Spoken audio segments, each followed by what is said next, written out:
welcome into another edition of the Five Reasons Podcast. My name is Chris Whittingham here, as always, with Ethan Skolnick. Please do find the podcast on our new website, fivereasonsports.com, where you can find our show page, and you can find all of the other podcasts in our network, and also plenty of great content covering all the latest news in South Florida sports, and also some great opinions, both on sports and other subjects.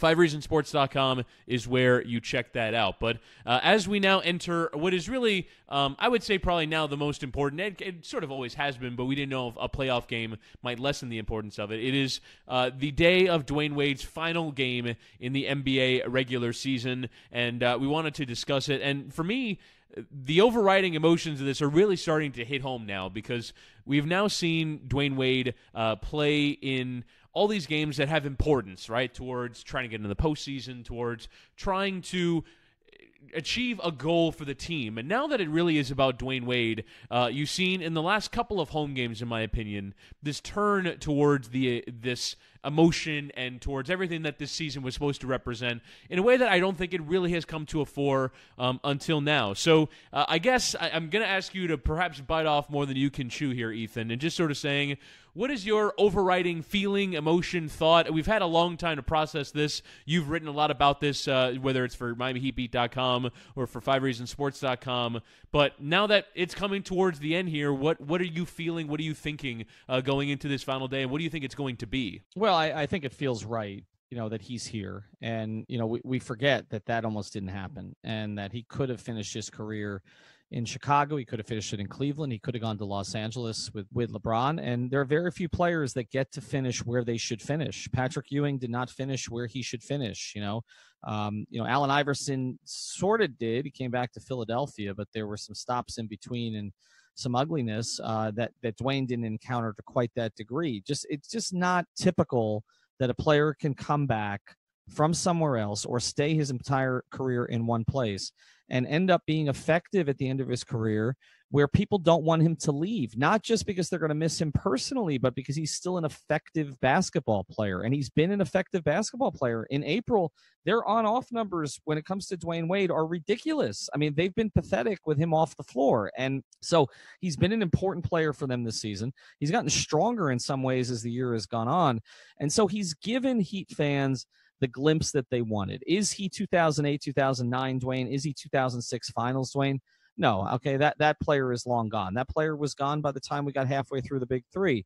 But as a player, he's given them enough this year to make them realize why they fell in love. And it's not just because of the acrobatic highlights and all that, but it was because of the intelligence when it came to the game, the way that he involved teammates, the way that he competes. Now, does he compete defensively on every possession? No, okay, but the way that he competes generally, that he's out there to try to win a game, and he's there to try to win a game for his team, for his town, and all the rest of that. And so I think in that sense, although this is a disappointing season, and we're not going to really cover that on this particular podcast because we've done enough of that, he has not been the disappointment, and he could have been. He could have been. We didn't know. He didn't work as much this offseason he has in previous offseasons because he didn't know he was coming back. And so he could have come back as virtually anything, right? He could have come back as a player who couldn't play back-to-backs, as a player who was broken down, who'd miss weeks at a time, who was not effective on the court, who was shooting under 40%. And that's not what happened. Instead, he put up a very, very representative season. In fact, if you look at it from a per 36 basis, he's right there with a lot of his statistics from the past 4 or 5 years. Even if you go back to the 15-16 season, when he was still in some ways the most important player on the team. And so I think from a basketball perspective, it's been great. I want to cover some of the sort of community aspects of this, but from a basketball perspective, for him to go out like this, not the way that Kobe went out. I know everybody remembers the last game, but everybody forgets then the last 3-4 seasons has been, I think, really revelatory and really positive. And Dan Marino couldn't do this. Dan Marino couldn't do this. He had a 1999 season. He thought he was going to keep playing. He didn't announce his retirement. He loses 62-7. He almost goes to Minnesota, calls it off at the last second. They had a press conference scheduled.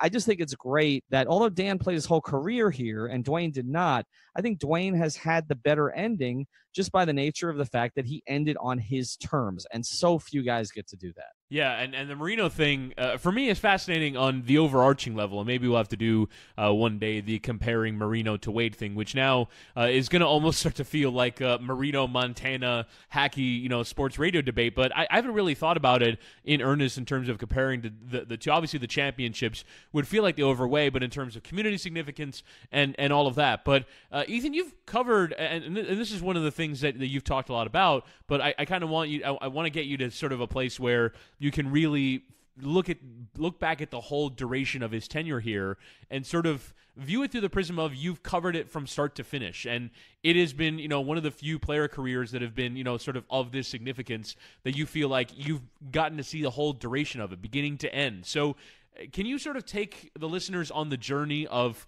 what Dwyane Wade was like as a human being and as a player in 2003 and compare and contrast it to what he is as a player and a human being in 2019 and not every step, but the significant steps along the way for you? Yeah, I mean, he's a completely different person. And look, this is the third major athlete that I've kind of covered from beginning to end, because I started covering the Dolphins in '96, about halfway through, and that was Zach Thomas's rookie year. He should be in the Hall of Fame. He's not. Jason Taylor, my first column in 1997 on the Dolphins when I started covering them full time as a beat writer, was about Jason Taylor, the rookie from Akron. So I covered him from beginning to end, with the exception of the time that he left to the Jets and to the Redskins, which again is something that people down here don't like to think about, in the same way they don't like to think about the Bulls and the Cavaliers. But Dwyane is different in the respect that, both of those guys were tremendous, but Dwyane was an international superstar. I never covered one of those until LeBron came, and I didn't cover LeBron from the very beginning. And look, I was there for the very beginning. You go to Summer League, and I went up to cover Dwyane's Summer League in 2003. They also happened to have a guy named Udonis Haslem on that team, and they were playing at this little practice gym, and everybody was there to see LeBron, and Dwyane got to play in the big building, which is the old Orlando Arena, once, from what I remember, against LeBron. I remember writing a column about it, but everybody was there to see LeBron, not Dwyane. Dwyane was a nice story, but he wasn't LeBron. LeBron was supposed to be the icon. And then to see it grow from there, where in the 2003 season, you had Carmelo Anthony, who was really there paired with LeBron. And now you look at the careers, and Dwyane's career ended up being better than Carmelo's career. I don't think a lot of people would have projected that, and the fact that Dwyane then got to play with a number 4 pick in that draft. Chris Bosh also later in his career. But as a player, you could see it happening. The 2003-2004 season, the playoffs, one of my favorite pictures is I happen to be in it wearing dorky glasses on the baseline, but watching Dwyane making a runner in the lane and, against New Orleans in game 1, his announcement, Tony Fiorentino's call on that one. Everybody remembers that. The big shots he hit during that series, but then also the Indiana series against a better team, a team that had, all-star talent, Jermaine O'Neal, Ron Artest, the dunk over O'Neal, taking them to 6 games. The controversy with Stan Van Gundy not having Dwyane on the floor at the end of that game, which Stan has held to all these years, where Dwyane was not out there. He put Ray Ralston out there because he needed the 3. So one of the great clutch players of all time. Stan's called him the greatest clutch player of his era, and yet not out there at the end of that one. And then what you knew was going to be the transformation. You saw enough. The column I wrote, after that game was, yes, they lost this series, but they found a superstar. And then the next year, that offseason, Shaquille O'Neal wanting to play with him, coming to play with Dwyane, and seeing that transformation. And from a personal standpoint, him going from the quiet kid who I remember even in the first year with Shaq when he made the All-Star team, walking out of the locker room with my buddy Chris Perkins after the two of us had spent some time alone with Dwyane because nobody was around him in the locker room in Denver. Everybody was around LeBron and Carmelo, and getting a chance to talk to him and saying to Chris Perkins, I don't really have anything to say to him. There wasn't a lot of depth there at that stage of his life, that stage of his career. He was in his early 20s. And then to see him develop, first with Shaq, spending all that time with Shaq, learning how to sort of bend the rules a little bit. They played games with the media. They said they did things that they never did, just to trick the media, like that they were at the gym at 4 a.m. They weren't at the gym at 4 a.m. They would say this stuff during the finals and all the rest of that.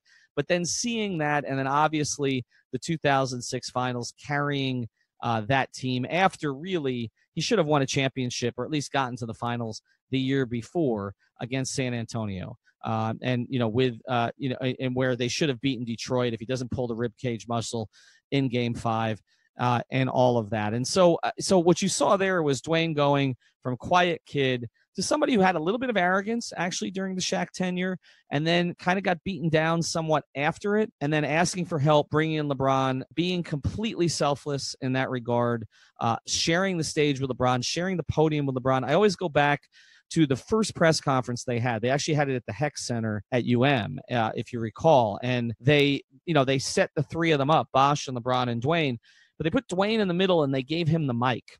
And LeBron spent the entire time tapping his fingers, and Bosh looked a little uncomfortable, and it was Dwyane who made the two of them feel comfortable. That's kind of the way it was for the first 2 or 3 years. And when you talk to people who were around that team, in addition, obviously I was around it, but they said, look, LeBron was fine to deal with for the organization as long as Dwyane was involved. And that's kind of the role. What is that? What is that personality trait that you think it puts him in that place? Because I don't know if I could identify it. Well, look, I think what it was that there's a certain calmness about him with things. Like, it doesn't mean he liked everything. Okay. I had moments with him. All right. I always go back to the 2012 playoffs against the Pacers, which were not fun for him. It was never fun in Indiana. Like, I can remember a lot of bad circumstances. I get some of them conflated, but like they were, look, that situation in Indiana was bad. I mean, he said things to Eric Spoelstra that we heard and were captured on tape that never got aired. Okay. Brian Windhorst and I were right there on that baseline. That was not a happy time. He went to go see Tom Crean. He came back. He and LeBron tore things up for those last 3 games without Bosh, and they ended up advancing out of the second round. But I remember asking Dwyane a question in the locker room that he didn't like. Like, he didn't. It was something related to strategy. He didn't want to put Spoelstra out there, but clearly he was unhappy about certain things. And he said to me afterwards, "Don't do that to me again." And I said, "Okay." I said, "I just, I mean, but he wasn't stern about it, but it was right. Look, don't put me in that spot." And look, as reporters covering athletes, you try not to play favorites. I will say that I had a hard time with that with Dwyane. I had a hard time with that with JT. I had a hard time with that with Zach. I appreciate. Is it just because they're good, or is it because they were good people? Both. Okay, in different ways. Okay, Dwyane's kind of a combination of Zach and JT in some ways, because Zach and JT were polar opposites. But when it came to Dwyane, it was the appreciation of him being open.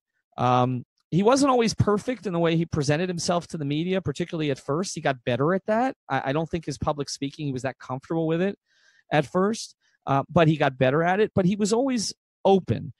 He could be snippy if he didn't like the question that you asked, like to a lot of others particularly, but he also could be very warm. And so you ask what this means to me. This means something different to different people. From a basketball perspective, it's obviously, the second greatest basketball player who's ever played for the Heat, maybe the third, some would say, if you're going to throw Shaq and LeBron in there, not for what they accomplished here, but over the course of their careers. But I think that, the most important by far. But I don't even look at it like that. I look at, what he's meant personally to me. Covering his first summer league, covering his first game in Philadelphia against Iverson with Stan Van Gundy pulling his hair out on the way to 0-7. Covering, my first finals. I'd covered other finals, but my first finals that a team that I was covering was involved in, which is a totally different experience. Getting him to come as part of, and I've told this before, but getting him to come as a part of a package we were doing about best 25 and under players in South Florida sports, and he was one of them. So we wanted to pair him with Josh Beckett because Beckett was coming off a World Series win and Dwyane was coming off that playoff against the Pacers and the Hornets. And so we brought him. I was like, "Do you want me to get your car service?" We went through the Heat, and they was like, "No, I'll drive." So he drove. He had a new Cadillac 300. He was really proud of this car. Okay, he had a new Cadillac 300. He drove it up to the stadium. I think he was living in Pinecrest at the time. He waited around in the heat for Beckett for an hour. Beckett blew us off. We went down to the batting cage with Juan Pierre, hung out for a while, and I said to Dwyane, "Do you mind taking some pictures yourself?" Which I have one of them here in my office. He looks 12 years old, sitting in the stands. Okay, at the stadium, taking the pictures himself because he agreed to do it and he wasn't going to leave. And that night, this is funny. He doesn't like to be reminded of this. That night, he was leaving for New York to tape an episode of The Apprentice because he was going to be on Donald Trump's show. He does not like to discuss that. I asked him about that once a few years later, and that did not go. But yeah, I mean, we can be fair to Dwyane Wade. I mean, that was 2004. There was right. a lot that happened in between. Right, people didn't know at that stage, right? Like what we were going to be dealing with. Yeah. But but yeah, I mean, look, I watched the show too. I hate to admit that, but I watched the show. I like the show.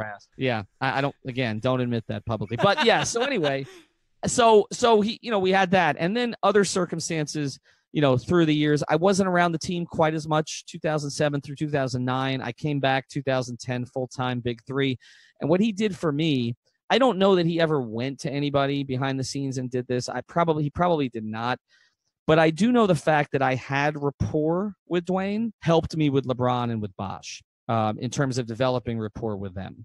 I've always felt that helps you in a locker room. And when guys see you as a reporter communicating with a particular important player, I know it helped me in the Dolphins locker room, the rapport that I had with Zach and Jason and Surtain and Madison and a couple of others, that when other players came around, they would be more willing to talk to you because they're like, oh, he's talking to him, he must be okay. And I felt like Dwyane did that for me in a lot of ways. And so I never mentioned that to him, but I always appreciated that. And then the Big Three era, he was the guy that I could go to on a lot of that stuff until I got to know some of the other guys. And then I go back to 2014. I got sent up to Cleveland for my Bleacher Report against the terms of my contract, and to cover LeBron for that year. I had one day back in Miami before I had to go back, and I hadn't really set up anything with Dwyane, and I just caught him on the side and said, "Do you have some time today?" And he's like, "Well, how many days are you going to be here?" I said, "Today. I got to go back to Cleveland." He's like, let's just knock it out. And we sat for 25 minutes, and that was when he told me last year wasn't fun, and that story got 800,000 hits on Bleacher Report. And that was Dwyane just being generous with his time. By the time I landed, that thing had blown up. And again, that was Dwayne's sort of understanding that it would be helpful to me.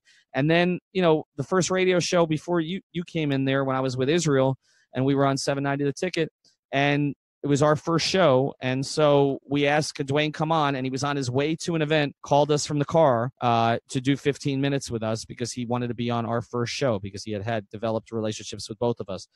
And then finally, when I had some personal issues and I didn't hear from some important people in my life, I saw Dwyane when he was here with the Bulls for the first time.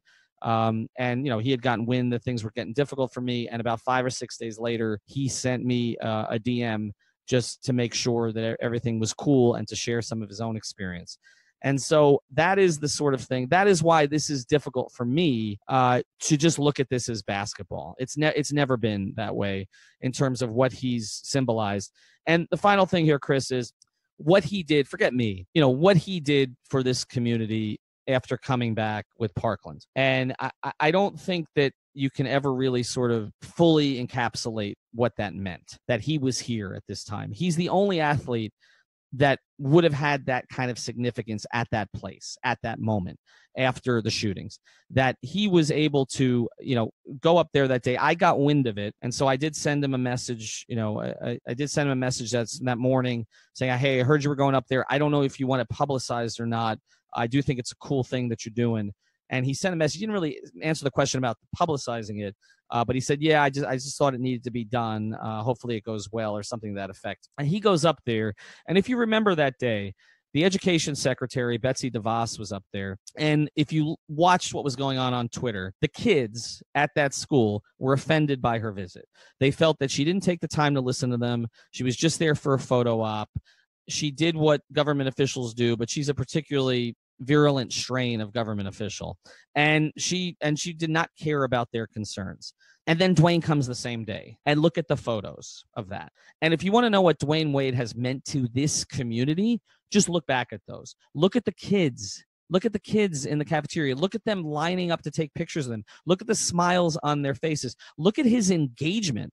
Look at him sitting down with them at a table and hearing about their concerns. Look, Dwyane has gotten banged on at times for sort of getting involved sometimes in causes that he's not fully into.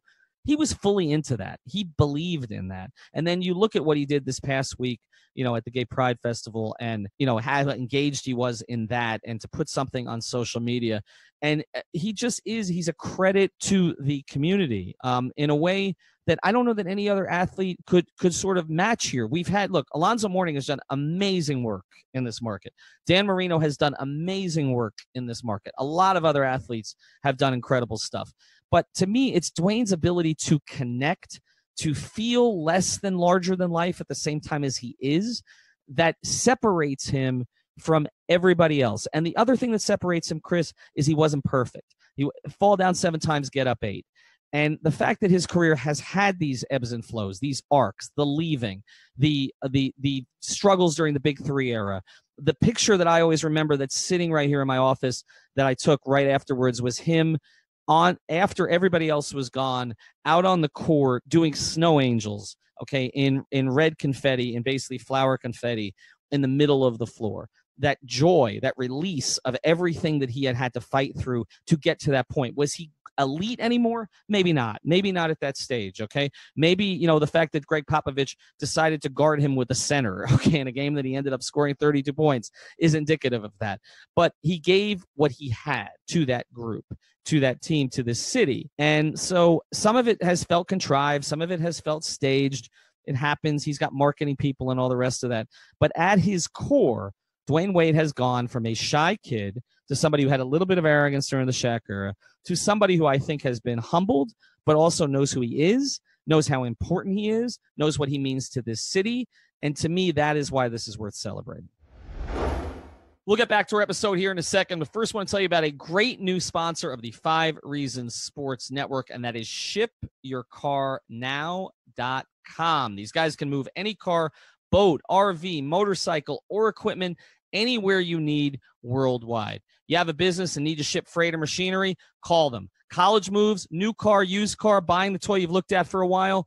Call them. These guys can ship it all, so give them a call. Here's the number, 1-800-264-4644. That's 1-800-264-4644, or visit shipyourcarnow.com/5 reasons. Also, make sure to mention 5 reasons on the phone. I wish they'd had this when I was going to college. This would have been great for me. I needed to get my car down from Baltimore to Florida. I ended up taking the auto train. You don't want to take the auto train. Ship your car, fly. No job too big or too small. Ship Your Car Now moves it all. Agreed, and that was perfectly put. And I do want to hit a little bit further on that point that you mentioned, where it is that combination of being a larger-than-life figure. I mean, we had Bob Metellus on the podcast talking about what it was like to go with him to China, what it was like to go with him to Australia. Australia stunned me. Like, wait, they're so into the NBA that, he said he was going to do a tweet up in 2011, and, tons of people flooded a mall to go and find him, and just an international celebrity, and only highlighted by the fact that he then married a Hollywood celebrity to only sort of further that status, and yet has that ability to connect on an interpersonal level, like with the Parkland thing. And I think that ability to connect in that personal thing is where I'll insert my obviously far less significant opinion and thought on this. And I've been kind of criticized. I remember when we were doing radio during that 2016 year where they went to the second round, and I was kind of at that point branded the Dwyane Wade hater because I was saying when you need a three-point shot at the end of the game that you shouldn't turn to Dwyane Wade because he's a 17% three-point shooter, and that I still viewed him through an analytical lens. And I had kind of taken the advice of a lot of people, and maybe I have to rethink this, or maybe in my role in the media it sort of serves me right. But I think the latter half of the last decade was, to me, the you root for laundry era, which is a phrase that Jerry Seinfeld coined, which is, I don't know if I have an emotional connection to these players, nor should I, based off of the player movement. And I think the decision is kind of a turning point in, if LeBron James is not going to stay in Cleveland, then no one is really liable to stay anywhere. And I think it's almost transitioned towards, in this decade, be accepting, be welcoming of the business interests of players, and that if they want to go somewhere else, that's okay, and that you should accept this as sort of part of the business, that they're looking out for themselves, and you should appreciate that, particularly in the transaction phase of where you are more like labor than you are like management in your daily life. And I heeded that advice, and so I think, and part of that was listening to Le Batard's show a lot, where he would say that, and you should be sympathetic towards labor, and they don't owe you anything, and that is correct.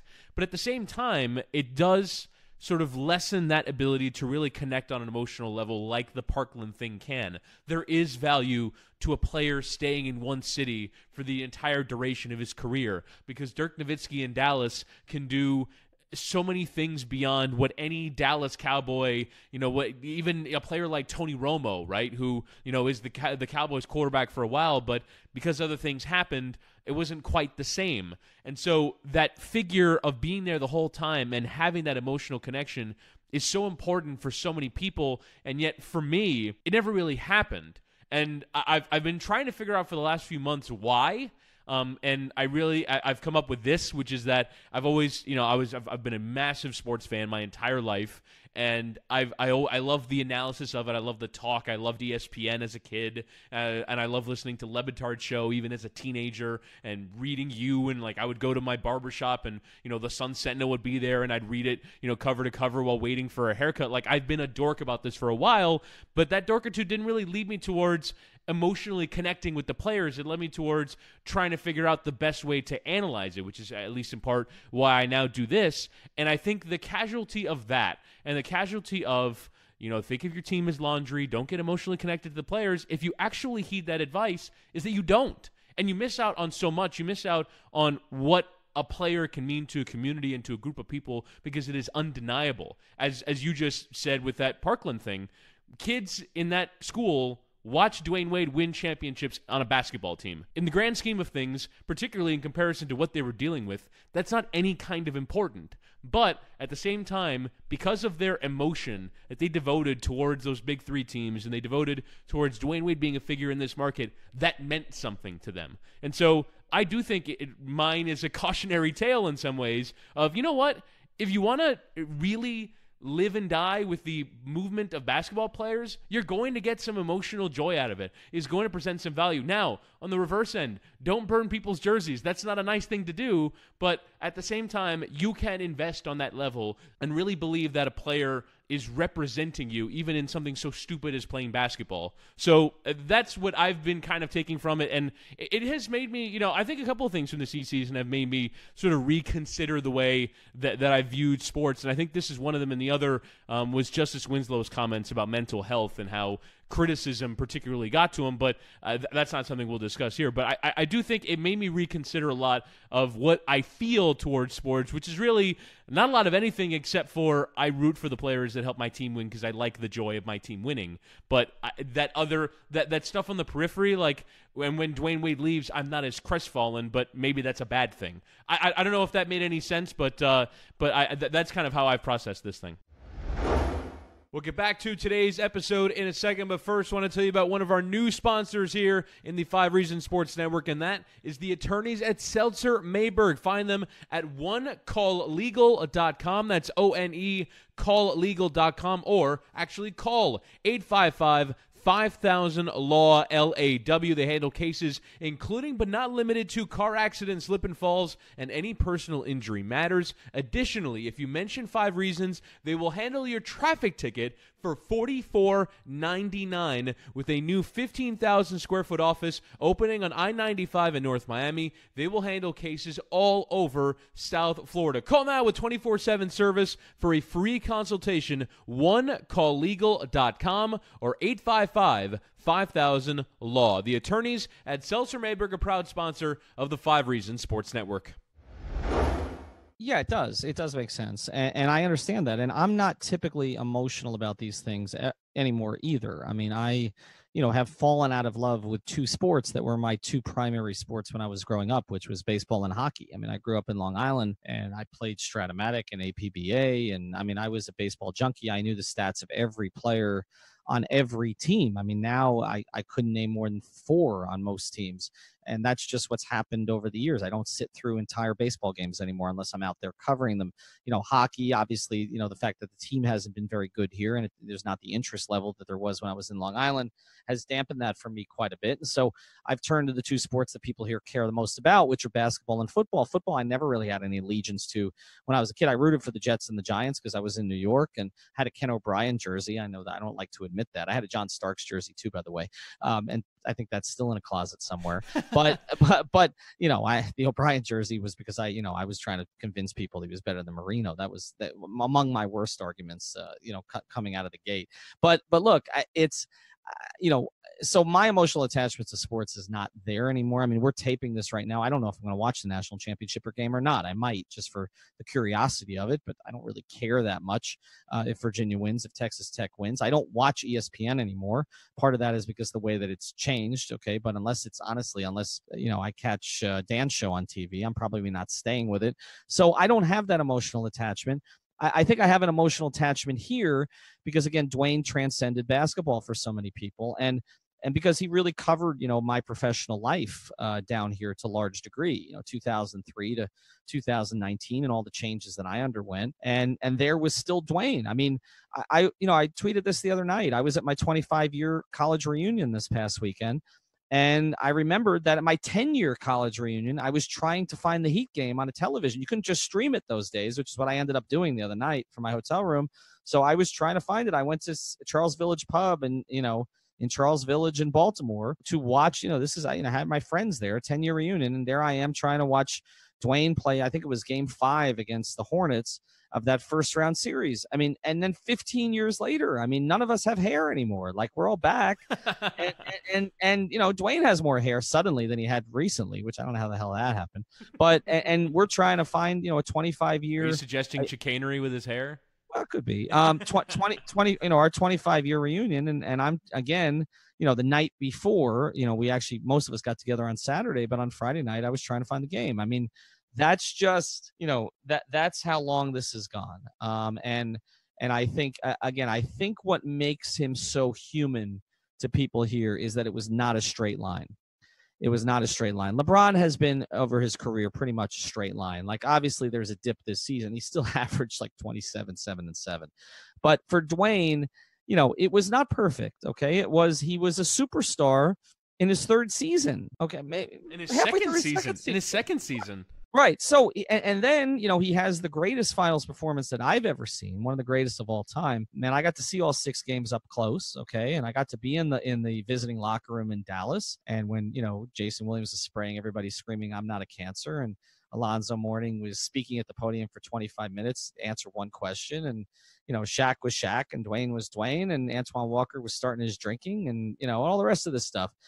And you know, so I experienced all that, and then, you know, and then it wasn't great for a while. Like, you know, 2006, 2007, they bombed out of the playoffs, got swept. 2007, 2008, he gets shut down. Even Udonis got shut down. They win 15 games, and then he carries a middling team. His second best player for most of that offensively was Beasley. His second best player on the team was probably Haslam or Jermaine. I guess Sean Marion for a small period of time was not a great team. And then he basically cries out for help, which was understandable in 2010, or else he was looking at an Iverson-type career, I think, in a lot of ways, you know, where, you know, he kind of has one flash of glory. Now, Allen didn't win, but Allen got there once and then ran into a much better Laker team, but just have the one game and the one moment with Ty Lue. But I think we were looking at that kind of singular greatness type situation where Dwyane was just going to be sort of stuck for the rest of his career on a team that was okay, but not great.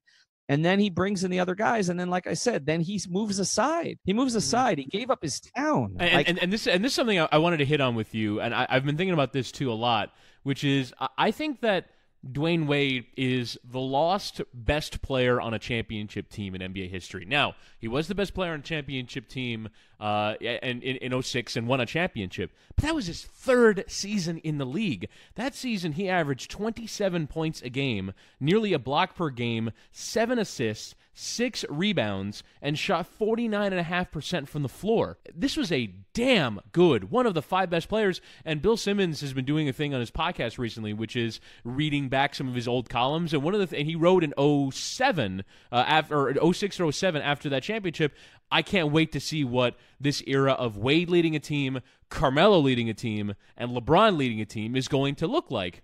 And it kind of got me to thinking, well, Dwyane never really got to have that follow-up act because, as you mentioned, those 4 years in between were not any good. The title defense year was an abomination. And then you have the 15-win season, and then the 2 middling seasons.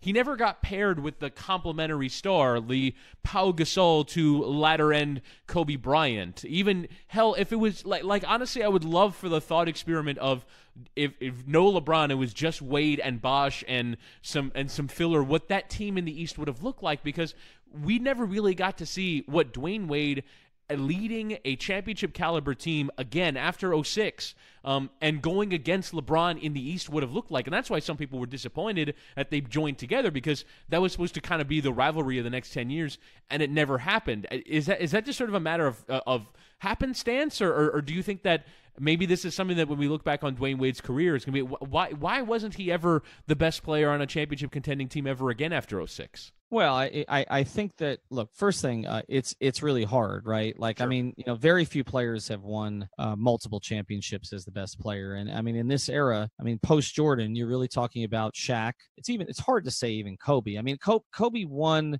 He wasn't the best player on the first three. Shaq was. And then he was the best player on the last two, but he wasn't the best in the finals.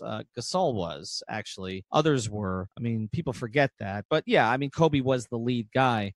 But other than that, I mean, look, KG didn't do it twice. Dirk didn't do it twice. Duncan did it twice. It's not even about winning the championship. For me, it's about, like, being one of the contenders in the East. He never even got to that level again. Again, we're talking about a player who put in one of the all-time great finals performances in year 3 of his career and never even was the lead guy on a contender ever again. And obviously, being second lead is no insult, but, like, you look at, for example, the team that right now exists around Giannis, right?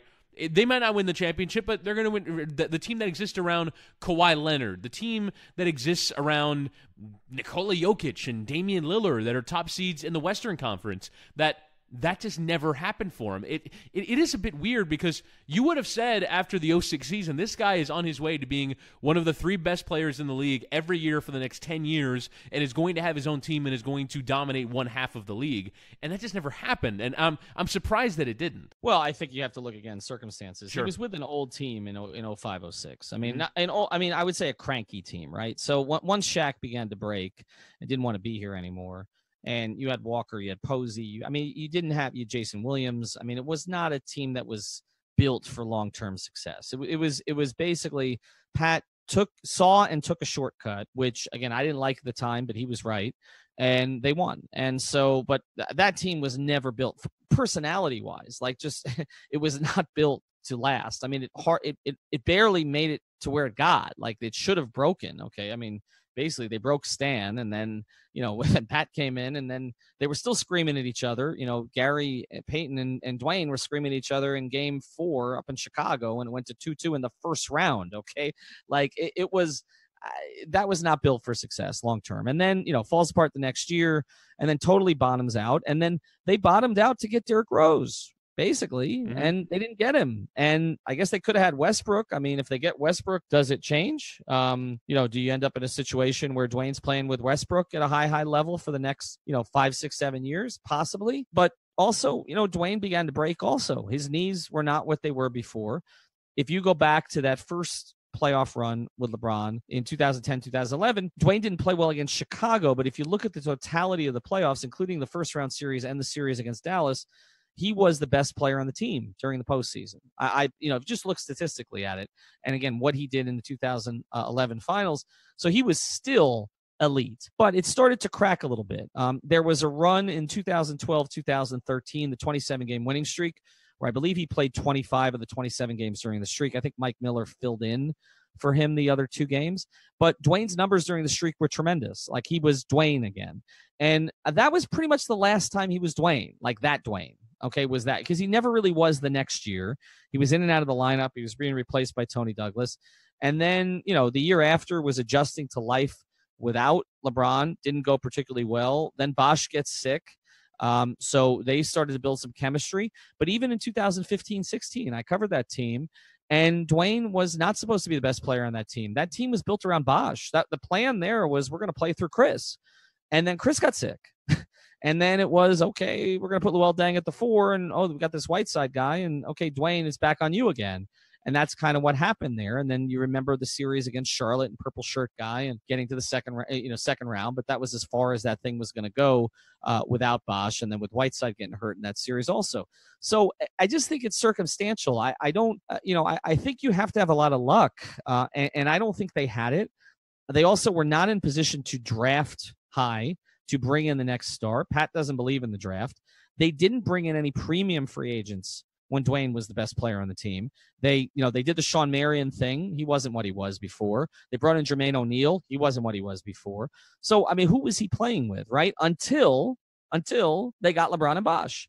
And then when they got LeBron and Bosh, Dwyane was smart enough to realize, okay, LeBron's really good, and we're gonna let him be the star. But it didn't happen right away, and it didn't happen in that locker room right away. And like I said, Dwyane was kind of the guy that made the trains run on time, because with LeBron that doesn't always happen. And Dwyane didn't have the LeBron entourage. Now Dwyane has an entourage, okay? But you kind of know all of them. Like Lisa Joseph, we just talked to her, her husband on here. I mean, we've known Lisa since the mid-'90s, like late 90s. She was there with Zoe.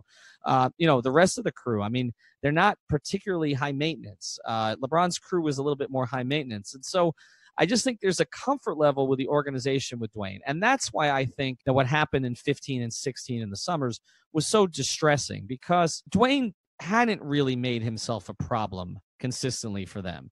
And that's one of the reasons he felt like he should have been not rewarded for that, but appreciated for that. And I don't think that he was. And I think, for 15, they worked it out when Pat and Henry got out of the room and Mickey and Nick made the deal, and they gave him the 1 year, $20 million. The next year, basically when they decided, that they were going to pursue Whiteside first, and they were going to go after Durant. And Dwyane's, overseas and kind of stuck in the middle. And I'll come clean on this now. I was communicating with Dwyane regularly during that. Okay. Like late into the night. Okay. On stuff, you don't give away your sources at the time, but who cares now? Right. So I mean, right. And look, there was somebody else who I think was communicating with the other side of it. All right. We'll just leave that there. And so, I kind of knew what was going on, but I didn't just take his word for it. I checked some stuff out, and it just seemed to me like there was not the urgency there that there needed to be in the organization to recognize what it was they could be losing. And what they were potentially losing is what we have Tuesday night. That moment, not just the past 2-3 years, but that moment, like him being here. And they got really freaking lucky, that things didn't work out in Cleveland, because being in Cleveland sucks, right? And when you're not winning, and they weren't winning big that year, and he wasn't really fitting with a lot of the young players. And there were cross currents because David Griffin was out and Kobe Altman was in, and and Ty Lue was on the spot, and everything else that was going on there. And Dwyane had a good stretch in Cleveland. He had one stretch on the bench that was pretty good, but he wasn't deemed essential. I know Kobe Altman personally. I got to know him a little bit the year I was in Cleveland. I really like Kobe Altman, and Kobe Altman strikes me as the type of guy who would recognize that Dwyane belongs somewhere else. And if it wasn't going to hurt his basketball team, then why not make it happen? And I know Andy Ellisberg, and I like Andy Ellisberg, and I believe Andy Ellisberg is the type of person who would recognize that when Kobe Altman made that offer, it made sense to bring it to Spo and Pat and see if it's something they wanted to do, because, Dwyane belonged here. And Dwyane does belong here. And this is how this should end. Well, it should end with a statue, and I think he'll get one. But this is how this should end. Now, it should have ended in the playoffs, but that ain't his fault, okay? That's for damn sure. All right, he gave what he could this year. They used him as a marketing tool. More power to them. They had to. They needed something.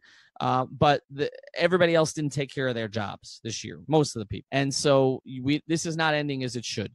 But in some ways, it's better, because if they play Milwaukee, they're going to get destroyed, okay? Right. And it may look a little like 62-7. It might. That's a good point. In dirt. And is that what we want for Dwyane? Walking off the floor in Milwaukee, getting swept in a game 4. There's some symmetry there. The Bucks played the Heat as a 1-8 matchup the other way in 2014, last year, the Big Three era. And the Bucks were so outmanned that Dwyane didn't play the 4th game, from what I recall. I think Mike Miller filled in for him. That's right. He didn't even need to play it. I mean, they knew they were sweeping him. And so the opposite probably would have occurred this time. Milwaukee's just much better than them. And so Dwyane's going to end up getting swept off the floor in the town he played college. I don't know. Maybe this is for the best. Maybe this is for the best. And so it's but they're going to have to move on. And I think that's what we need to hit here. They need to move on from him now. Like they got him back. They patched some things up. They did the Bosh jersey retirement. They did the Shaq jersey retirement. Things are better in that regard. Everything's okay with Dwyane. I don't think it'll ever be as perfect as it was. But it was good to see Riley hugging him and everything else at that dinner that they had up in Charlotte. Obviously, that Gabby's, in the family there. Zaire may play. Who knows? Zaire may play at UM. That would be nice. I know that's something Dwyane has indicated that he would like. And so he's going to, he'll probably spend a lot of time in Los Angeles. I'm sure he'll probably still keep a place in Chicago if he still has. I think he still has one up there. But he's going to be here a lot. He'll be part of the community in the same way Zoe is part of the community. And that's how it should be. And I don't know if that would have been the case if he finished his career in LA or Cleveland. And that's why in what to me is a melancholy, disappointing, frustrating, irritating season that they've had, this is the good part, and we should enjoy it. You're listening to the 5 Reasons Sports Network. We've created a menu of intelligent and entertaining content on demand for commutes, workouts, and more. And by now, you're already familiar with the 15 different podcasts in our network. Today, we are proud to announce the premiere of our brand new website, 5reasonsports.com. On it, you'll find columns from more than a dozen of our hosts, many who are professional writers in the market. Watch original videos from shows like Miami Heat Beat and Balls Cast. Browse our full merchandise shop. And unlike other outlets in the area, there's no paywall. Everything is absolutely free. All of this from a network that's credentialed from all 5 major sports teams in South Florida. Oh yeah, did we mention that it's free?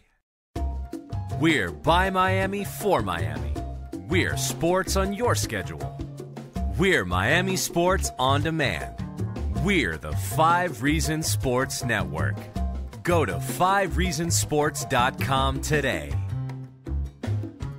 Now, before we go, and I do think that once the season ends, we got to do a moving on from Dwyane podcast and kind of what happens next year for the Heat. I don't think that's going to be easy, but just because it's the thing that I think a lot of people are going to be, watching YouTube videos and remembering the good times. What for you is the moment that best represents the good times with Dwyane Wade, the moment that maybe tomorrow you'll pull up on YouTube and remember fondly? There's so many, and I tried to cover them all in a column I wrote for the Herald when I thought he was gone in 2016, when I thought he was gone for good, and there are so many of them. But the moment that I remember, and I've mentioned this before, but the moment I remember has nothing to do with anything on the court because it demonstrated his vulnerability. And that was, he had a really good game in Brooklyn in 16. I think it was February or March of 16. And he'd gone through a struggle. He had not played particularly well for a couple of weeks. And we're in the locker room, and I was doing some interviews. And Dwyane was, as he tends to be in Brooklyn, which is going to happen on the last night, he was heartily cheered in Brooklyn, okay? In that arena, a lot of arenas, Atlanta's another one, DC's another one. A lot of arenas around the league where for Dwyane, it was always a home game.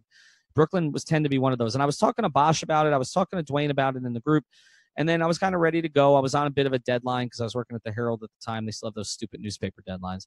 And so I was waiting around, and then Dwyane just calls me over and goes, E. I guess what? He says, look at this.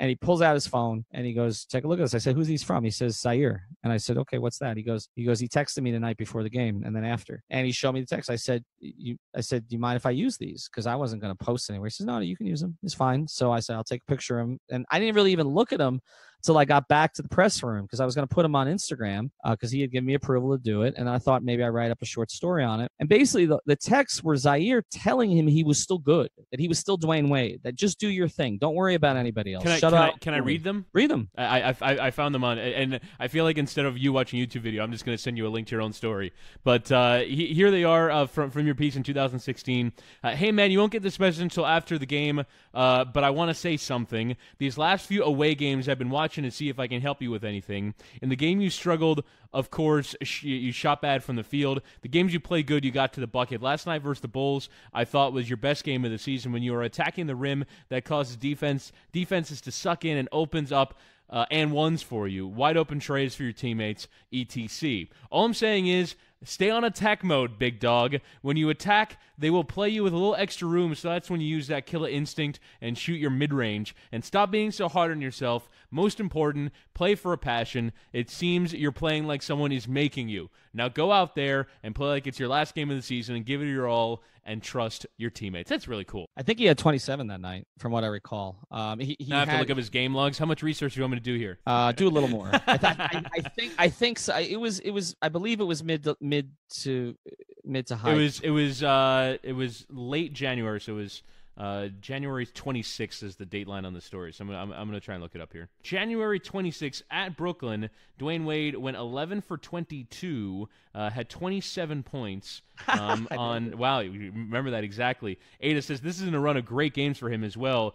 He had a 2-point effort against Milwaukee on January the 19th of that year, then a DNP on the 20th, and then came back after that break with games of 22, 28, and 27, including that night in Brooklyn. So I would imagine that period was not great for him, but I mean, it's really cool. So you're saying that vulnerability from him is his son still being able to motivate him in a way that had real impact for a player that had won 3 championships.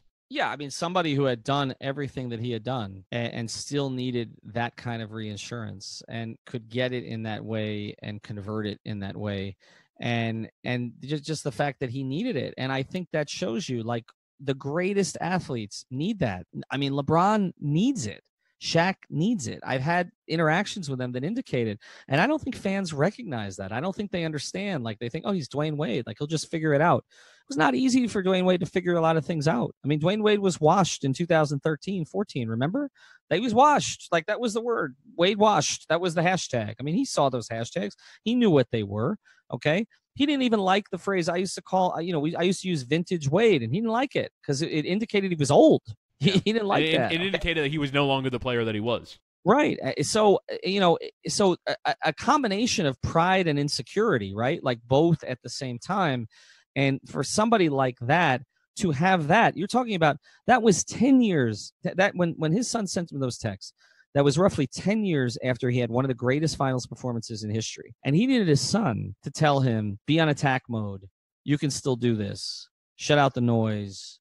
Play your game. Be Dwyane Wade. I mean, that to me is everything about him. It's everything, because he has done some things that haven't worked. He had a failed restaurant in Fort Lauderdale. He had some bad press around that time, right? There have been things, okay? He had a very messy public divorce, okay? He did. And, I mean, look, I can speak to personal problems are not easy to deal with publicly, okay? Like, he had, okay? And yet, he kept coming back, right? He kept coming back. And it's his resilience. Alonzo Mourning wrote a book called Resilience, and Zoe embodies that. But Dwyane does too. That's what those commercials were about early in his career. And you think about them now, the T-Mobile commercials with Barkley of all people. Think about that, with Barkley of all people. All the battles he had with Barkley over the years. The lack of respect that sometimes was shown to him by, I believe, the national media and some other players. At times, okay? The hatred that cities like Boston and Dallas had for him. All of this has come full circle in a way that is really, really unusual. It is as I wrote in that column that my last column for the Herald, actually, in 2016, and when he left for Chicago, it's the greatest sports story South Florida has ever told. By far. There's nothing close. Dan is Dan, and I mean Marino, not Lebitard, or Lebitard will think I'm talking about him. Dan is Dan, but not in a touch the people type sense like Dwyane. Has done a remarkable job for the community, but it's not Dwyane. The connection with the younger crowd, and so it is unique, and it should be honored, and it's gonna be a little lonely around the arena next year, because you got a taste of it again. And now it's going to be gone again. And I don't know how they replace it. And you're right. That is a separate podcast on how they deal with that.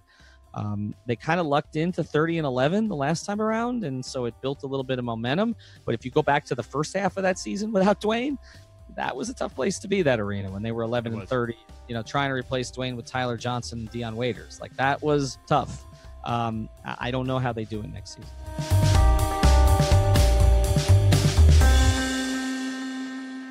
Thank you for listening to the Fire Arena podcast. Thank you so much.